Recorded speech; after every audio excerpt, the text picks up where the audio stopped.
Your mind is your most precious asset. Protect it as such.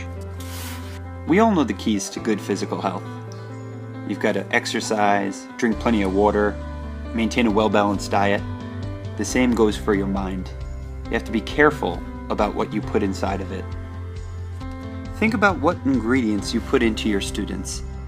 You want to think about putting the best possible ingredients into your students' minds, but you also want to keep out the very bad ingredients. You have to be wise and careful about what you think about, what you put in your mind, because what goes in comes back out. So think about this when you start your day. When you wake up in the morning, what are you listening to? What are you reading? What are you watching on TV? Are you putting garbage in and getting garbage out? Or are you putting coal in and getting diamonds out? This is why I try to get to school about an hour before my first class starts.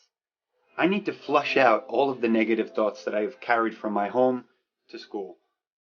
I don't need to be thinking about my dog who peed on the floor or about the cup of coffee I spilt on my pants.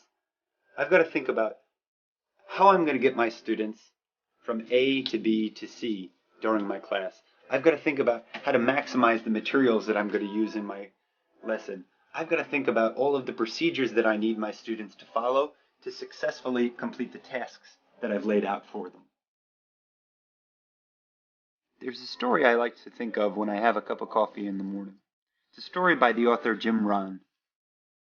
In the story, there's a man with a cup of coffee. The author asks, "What would happen if someone dropped sugar in my coffee?"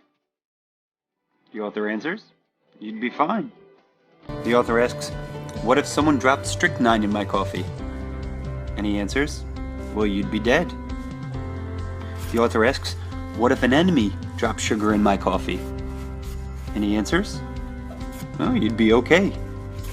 Finally, he asks, "What if a friend, even accidentally, dropped strychnine in my coffee?" And he answers, "Well, you'd be dead." The lesson is you have to watch your coffee. Life can be both sweet or poison. You can get sugar from your friends. You can get poison from your friends.